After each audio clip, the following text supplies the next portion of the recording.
मैं हूं पृथ्वी। सुनो मेरी कहानी। कैसे मेरा जन्म हुआ, कैसे मेरी जमीन पर जीवन की शुरुआत हुई, कैसे हजारों डिग्री तापमान पर तपने वाला एक ग्रह कैसे हैबिटेबल जोन में आ गया, और इस पर इंसानों जैसे इंटेलिजेंट जीव कैसे आए। मैं आज अपने जन्म से लेकर मुझ पर जन्मे पहले जीव से लेकर आज के हालात तक की पूरी यात्रा करवाऊंगी। तो अपनी कुर्सी की पेटी बांध लें और चलते हैं मेरी कहानी की। और हमारे ब्रह्मांड में ज्यादातर तारों का जन्म धूल और गैस के बड़े ही विशाल बादलों से हुआ, जिसे वैज्ञानिक नेबुला कहते हैं। हमारे सूर्य की फॉर्मेशन भी कुछ ऐसे ही हुई थी। आज से करीब 4.6 अरब साल पहले हमारे सूर्य की जगह एक बहुत बड़ा सा बादल हुआ करता था, जिसके अंदर धूल और गैस भरी हुई थी। इस बादल का एक बहुत बड़ा हिस्सा हाइड्रोजन और हीलियम जैसी गैस से बना था। उस समय इस बादल के आसपास एक तारा भी मौजूद हुआ करता था, जो अपनी जिंदगी के अंतिम पड़ाव पर था। और उस तारे में सुपरनोवा विस्फोट हुआ, और उस धमाके से निकलने वाली शॉक वेव्स हमारे पूरे सोलर सिस्टम में फैल गई। यानी कि जो उस समय नेबुला था उसमें फैल गई, जिसकी वजह से बादल के अंदर मौजूद धूल के कारण दबाव की वजह से एक जगह पर एकत्रित होने लगे। इस विशाल बादल के केंद्र में अब एक चीज सिमटने लगी थी और केंद्र की डेंसिटी बढ़ने लगी थी। हर कोई केंद्र की ओर भागा जा रहा था। फिर इस गैस और मैटर्स से मिलकर इस मलबे के केंद्र में एक तारे ने जन्म लिया, यानी कि सूर्य जन्म ले रहा था। और यह वही सूर्य है जिसे आप आज देखते हैं, और इसे ही जीवन का स्रोत माना जाता है। कुछ साल बीतने के बाद सूरज मैटर कलेक्ट करते करते इतना विशाल हो गया, जब सूर्य के केंद्र में इतना प्रेशर और तापमान उत्पन्न होने लगा कि वह अपने केंद्र में 2 हाइड्रोजन एटम को मिलाकर हीलियम बनाने लगा। इस प्रक्रिया में बहुत भारी मात्रा में एनर्जी रिलीज होने लगी। ये एनर्जी आज हमें सूरज की रोशनी के रूप में दिखाई देती है। सूर्य के आसपास मौजूद गैस, धूल और पत्थरों के कण आकर्षण की वजह से आपस में जुड़ने लगे। जब बाहरी मैटर मौजूद था, उन्हें सूरज के चारों ओर घूमकर बड़े बड़े गोल पत्थरों का निर्माण किया, और हमारे ग्रहों की बनने की शुरुआत हुए, और हमारा सौर मंडल में ग्रहों का निर्माण किया। उस समय हमारा सौर मंडल स्टेबल नहीं हुआ करता था, और उसमें टकराव धमाके हुआ करते थे, और अपने निर्माण प्रक्रिया से गुजर रहा था, और पूरे ब्रह्मांड का सबसे अनोखा ग्रह बनने वाला था। मैं बात कर रहा हूं अपने जीवन की शुरुआत की, अपनी फॉर्मेशन की, अपने जन्म की। उस समय यह पृथ्वी आज के जैसी बिल्कुल भी दिखाई नहीं देती थी। ना मुझ पर पानी मौजूद था, और ना ही पेड़ पौधे, जिसका अर्थ है वह आज की तरह हरे और नीले रंग का दिखाई नहीं देता था, क्योंकि मैं सिर्फ और सिर्फ पत्थरों से बनी हुई थी। और मैं एक ऊंचे तापमान पर, यानी आज के मुकाबले कई गुना से ज्यादा तापमान पर अपना जीवन गुजार रही थी। लेकिन धीरे धीरे चीजें बदल रही थीं।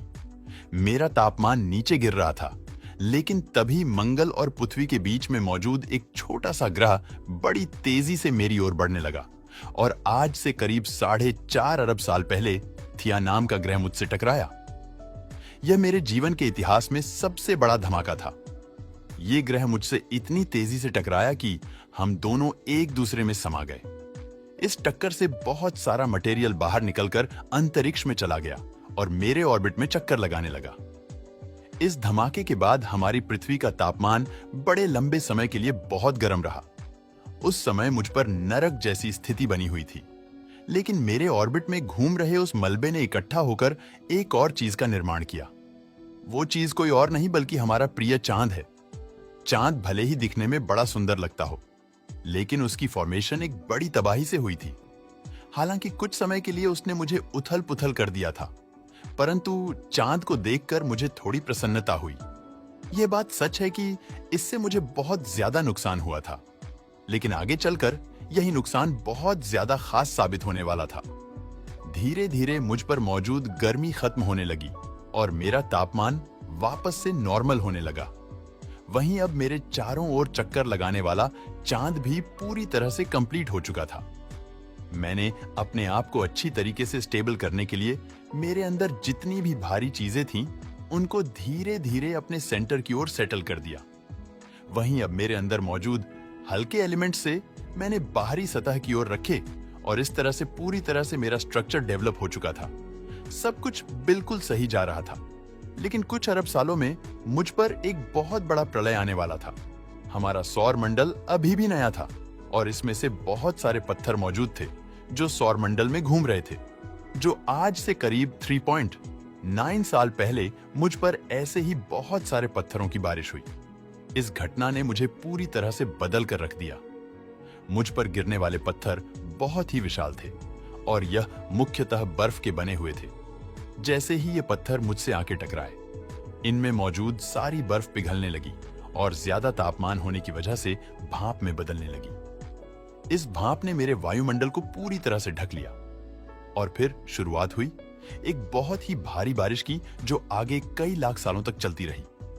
इसी वर्षा की वजह से आज मुझ पर समुद्र और महासागरों की फॉर्मेशन हुई और फिर एक ऐसा जलचक्र बना जो आज भी जीवन के लिए बहुत उपयोगी है। आज भी मेरे ऊपरी सतह का 71% हिस्सा पानी है और यही जीवन का सबसे बड़ा स्रोत भी है, जो मुझे इस अज्ञात ब्रह्मांड में एक अलग स्थान देने वाले थे। वह चीज थी अमीनो एसिड, जो कि जीवन के लिए बहुत ही जरूरी तत्व था। इसके अलावा इन एस्टेरॉयड के साथ कई जरूरी खनिज भी मुंह तक पहुंचे थे और मैंने उन्हें संजोकर जीवन की ओर एक कदम बढ़ाया था। समुद्र की गहराई में इन अमीनो एसिड ने खनिज के साथ मिलकर पहली बार जीवन का बीज बोया, जो आज भी ब्रह्मांड में सबसे अलग और अनोखा है। आज से करीब 3.5 अरब साल पहले समुद्र में पहली बार जीवन की शुरुआत हुई थी। ये आज मिलने वाले जीव जंतुओं से पूरी तरीके से अलग था। ये बैक्टीरिया के फॉर्म में था, लेकिन इनकी संख्या धीरे धीरे समुद्र की गहराई में बढ़ती जा रही थी। जल की वजह से मेरा तापमान धीरे धीरे कम हो रहा था, लेकिन ऊपर से मैं पूरी ठंडी होने की वजह से अंदर की गर्मी बहुत ज्यादा बढ़ गई थी। इसी वजह से मेरी सतह के अंदर बहुत बड़े ज्वालामुखी निकलने लगे। इन ज्वालामुखी की वजह से मेरी सतह का निर्माण होने लगा, यानी कि जमीन बनने लगे। आज से करीब 3 अरब साल पहले धीरे धीरे मेरा वातावरण स्थिर होने लगा था। लाखों साल गुजरने के बाद समुद्र के अंदर जन्मे जीव धीरे धीरे विकसित होने लगे थे। अब यह समुद्री जीव धीरे धीरे ग्रुप बनाकर रहने लगे, लेकिन इस वक्त तक भी हमारी पर एक ही चीज की कमी थी और वो थी ऑक्सीजन। लेकिन करीब 2 अरब साल पहली बार ऐसे जीवों का जन्म हुआ जिंदा रहने के लिए पानी के अंदर मौजूद खनिज और सूर्य की रोशनी ले रहे थे, लेकिन वह जीव माल त्याग के रूप में ऑक्सीजन बाहर फेंक रहे थे। धीरे धीरे ही माइक्रोबैक्टीरिया मेरे वातावरण में बहुत बड़ी मात्रा में ऑक्सीजन को छोड़ने लगे। यह प्रक्रिया लाखों करोड़ों साल तक ऐसे ही चलती रही, जिसके परिणाम से मेरे वातावरण में बड़ी मात्रा में ऑक्सीजन आ गई। लेकिन अब समय बीतने के साथ साथ मेरे अंदर हलन चलन होने लगी। टेक्टोनिक प्लेट्स में दरार आने की वजह से मेरे अंदर मौजूद लावा कई सालों तक जमीन पर उबलता रहा, जिसके परिणाम मेरे वातावरण में कार्बन डाइऑक्साइड की मात्रा बढ़ गई, जिसकी वजह से एसिड की बरसात शुरू हो गई और इसी वजह से मेरे वातावरण में मौजूद ज्यादातर कार्बन डाइऑक्साइड जमीन पर जम गया और वायुमंडल में कार्बन डाइऑक्साइड की कमी हो गई। इसका नतीजा ये हुआ कि तापमान तेजी से घटने लगा और तापमान इतना ज्यादा घट गया कि मेरे ऊपर मौजूद पानी बर्फ के रूप में बदल गया। मुझ पर पहली बार भयंकर आइस आया, यानी कि सफेद बर्फ ने पूरी तरह से मुझे अपने अंदर समा लिया था, जैसे कोई सफेद चादर ओढ़कर बैठा हो। इसी कारण मैं लाखों सालों तक इसी हालात में इसी बर्फ के नीचे ढकी रही और मेरे अंदर से गर्मी और ज्वालामुखी के रूप में बाहर आने लगी। इन ज्वालामुखी मुझ पर मौजूद बर्फ को पिघला दिया, जिसकी वजह से धीरे धीरे फिर से मेरा वातावरण सामान्य होने लगा। लेकिन वहीं दूसरी ओर इस समय तक समुद्र की गहराई में मौजूद सूक्ष्म जीव पूरी तरह से बदल चुके थे और अभी ऑक्सीजन को अपने शरीर को बड़ा और जटिल करने में इस्तेमाल करने लग गए थे। समुद्र के अंदर एक नई दुनिया पनप चुकी थी। पानी के अंदर अलग प्रकार के समुद्री पौधे भी उगने लगे थे। ऑक्सीजन के इस्तेमाल से वह एक कोशी के जीव अब कई प्रकार के जीव में बदल चुके थे। इनमें एक ऐसा जीव भी था, इसका नाम पिकाया था। इस जीव ने अपने शरीर के अंदर कुछ अजीब ही विकसित कर लिया था और वह थी रीढ़ की हड्डी। वही रीढ़ की हड्डी जिसके बलबूते आज हम जिंदा है। मेरा वायुमंडल हजारों सालों तक बदलता रहा, जिसकी वजह से समुद्र के अंदर मौजूद जीव वातावरण के हिसाब से अपने आप को विकसित करते गए और अब हजारों सालों बाद समुद्री पौधे बर्फ की वजह से पूरी तरह मरते या फिर सूखते नहीं थे। अब सूक्ष्म जीव समुद्री जीव बन चुके थे। जब फिर से ज्वालामुखी ने पृथ्वी की बर्फ को पिघलाना शुरू किया, तभी समुद्री पेड़ जल्दी ही विकसित होकर फैल गए। धीरे धीरे वातावरण में ऑक्सीजन की मात्रा बढ़ने लगी और पृथ्वी पर आने वाली एसिड की वर्षा कम होने लगी। लेकिन अभी भी मेरी जमीनी सतह बिल्कुल खाली पड़ी थी। ऐसा इसलिए था क्योंकि मेरे पास ओजोन नाम की लेयर नहीं थी। लेकिन फिर ऑक्सीजन ने सूरज के किरणों को अब्सॉर्ब कर एक भारी ओजोन लेयर का निर्माण आरंभ किया।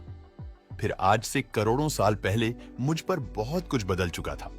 मेरी सतह पर पेड़ पौधे उग चुके थे। मेरी ऊपरी सतह पर पहली बार मोसोस नामक प्लांट उगना शुरू हुआ और धीरे धीरे अलग प्रकार के पेड़ पौधे ने पृथ्वी की सतह पर जगह बना ली। लेकिन इसी समय कई सारे समुद्री जीव जो धीरे धीरे समुद्र से बाहर निकलकर जमीन पर चलना सीखने लगे और जमीनी जानवरों में बदल गए।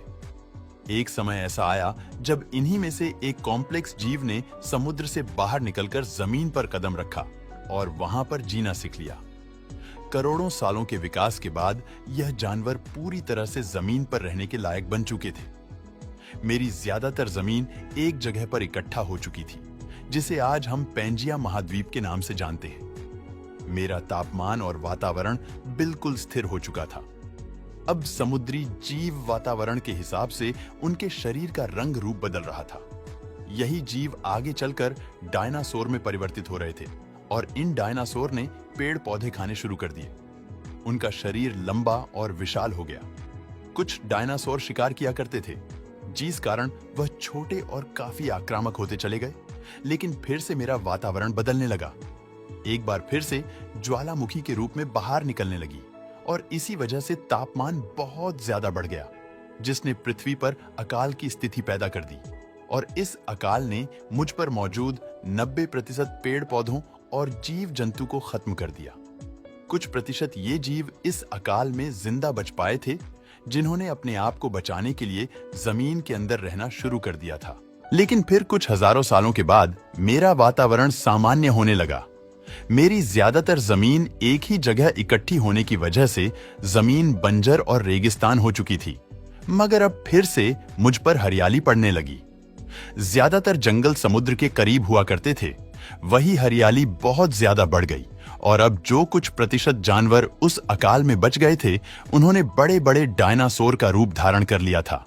आज से लगभग 20 करोड़ साल पहले पैंजिया महाद्वीप टूटना शुरू हो गया और पैंजिया के टूटने की वजह से मेरी ज्यादातर ऊपरी जमीन पानी के संपर्क में आने लगी, जिसके कारण मुझ पर हरियाली बढ़ती चली गई, जिसके कारण डायनासोर की और ज्यादा प्रजातियां विकसित होती गई। डायनासोर आने वाले करोड़ों सालों तक पृथ्वी पर राज करते रहे, जिसमें कुछ डायनासोर उड़ने वाले भी विकसित हो गए। जंगलों से लेकर आसमान तक डायनासोर का उस समय पृथ्वी पर कब्जा हुआ करता था। लेकिन फिर उसके बाद 6 करोड़ साल पहले उनके साथ एक ऐसी घटना घटी जिन्होंने डायनासोर के साथ साथ मेरे बहुत सारे जीवन को नष्ट कर दिया था। वह घटना थी उल्का पिंड की मुझसे टकराने की बाद में पृथ्वी पर लगभग जीवन खत्म हो चुका था, परंतु मैंने जीवन को बचाने के लिए अपने हर संभव प्रयास किए और एक बार फिर से एक नए जीवन की शुरुआत हुई। एक बार फिर से मेरा जमीनी इलाका हरा भरा हुआ और एक बार फिर से इसमें जानवरों की चीखें, किलकारियां और उनके मधुर स्वर गूंजने लगे। धीरे धीरे ये जानवर विकसित होते गए और आज के इंसान के रूप में भी हमें एक जीव है जो आज मेरे इतिहास के बारे में जानना चाहता है। तो आपको मेरा सफर कैसा लगा? मुझे कमेंट करके जरूर बताना।